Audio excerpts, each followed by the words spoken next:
Guess what? I supercharged while we've been waiting. Oh, shielders. Oh, come on. You can't do this to me. You can't do this to me. It's not fair. Think about the YouTube viewers. Oh. Oh, look at that. Oh, my goodness. Doesn't even care about shielders. Yeah, the vacuum tubo works now. Also, I'm gonna wait for me to die real quick because there's a little bit of a little tiny menu change that I feel like we're all gonna enjoy. Look at that. They made the bar bigger. That's it. It's the smallest little, but that's gonna help menuing much greatly. Welcome to another daily, but also kind of an update video. So we have an unofficial home base report, and well, let's just get right into it. So last week's home base report was completely covered on my channel. If you go to my channel, which you of course all should, you'll have the 2 weeks left adventures, plenty of time to finish, and then I'm talking about, you know, the shark attack that had already come out prior, and the snowball launcher, which did come back around, as you can see in the daily right here. But they added a little bit here. This should be the death to conventional jailing. I don't have any hard feelings about that, but many might. Let's just read it. Hey there, commanders. It's Lars. I've been researching some stuff in my lab, and I have noticed a recent change in behavior from the storm that you're going to want to hear about. Some commanders tend to use certain building technique jailing, which allows the structures to pretty much do all the work for them. Hey, I'm not judging. I like to kick... And you know what? I will extend an olive branch because I've been pretty harsh to jailers. I understand that it's the path of least resistance. I get it. It is the most efficient way to play, hands down. However, when you are not trapping, you're not fighting, you're simply putting husks in a box and waiting for the end of the mission, you're not...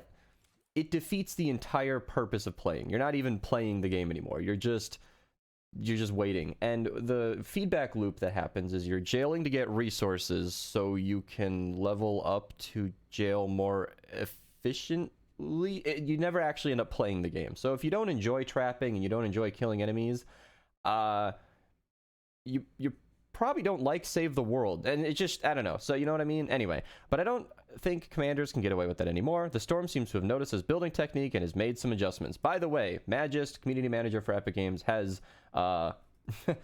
spoken out against jailing several times on Reddit. So I know that the people behind the scenes are with me in the concept that we get it, you jail, but it completely defeats the purpose. All right. So they're, anyway, kind of in line with me here, where it seems husks that stay stuck on the field for a while will be reabsorbed by the storm and replaced by new fresh husks, which means typically when people jail, they just get all the basic zombies in the way, kill off the smashers if any spawn, and you're good to go. But by them respawning constantly, you're going to have lobbers fucking up your builds, you're going to have flingers throwing stuff on, smashers are going to spawn, anti-jailing mobs, if you will, are basically what's going to happen. And I get it, you can just wait for the jail to refill and keep picking off those enemies, but no longer will that be an AFK experience.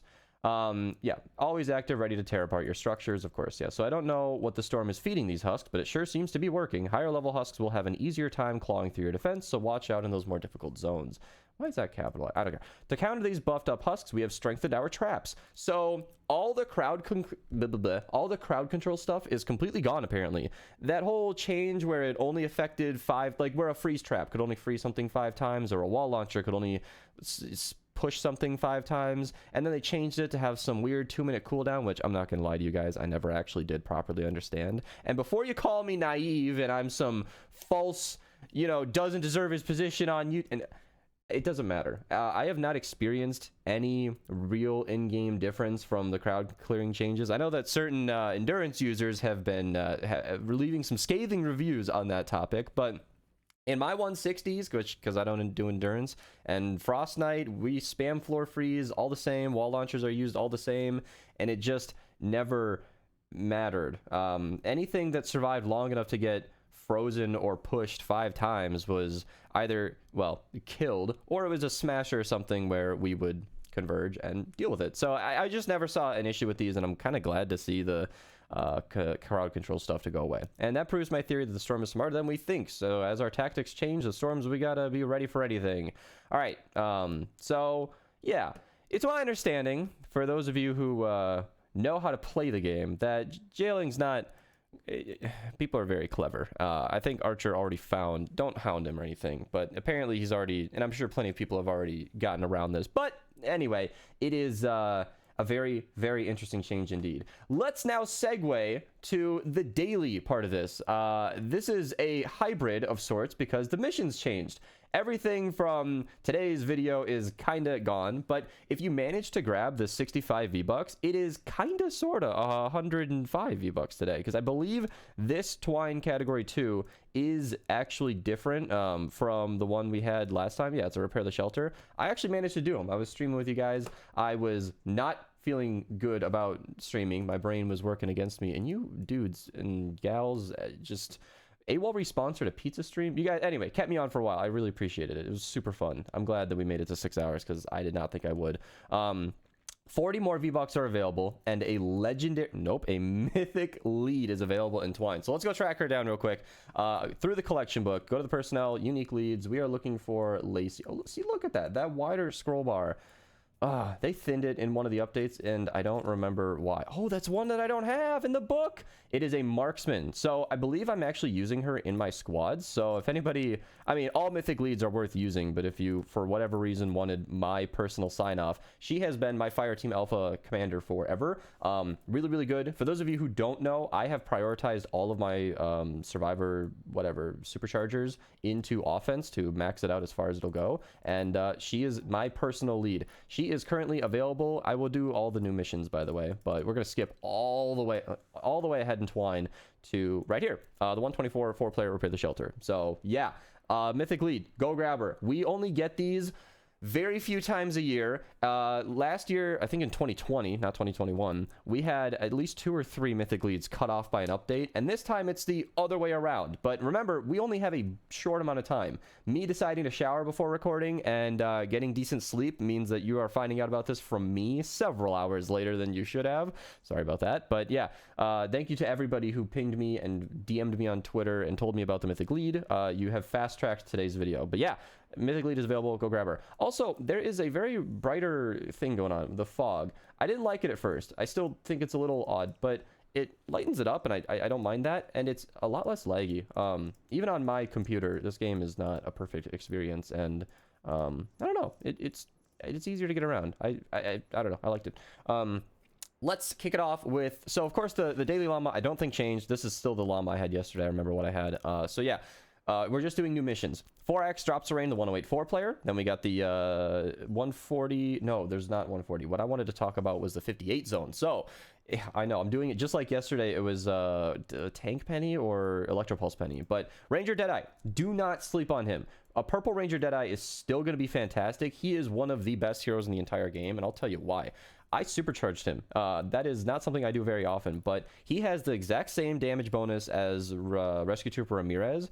She does SMGs and assault weapons. He does pistols and SMGs. So if I'm running a pistol, I use Ranger Deadeye. Or no, if I'm running an SMG, I run Ranger Deadeye as well. But he has a Teddy, which is why I supercharged him. That is really, really good for just, it's essentially a third drone. I mean, honestly, you throw it on a Teddy, it's physical, but it's still automatic damage.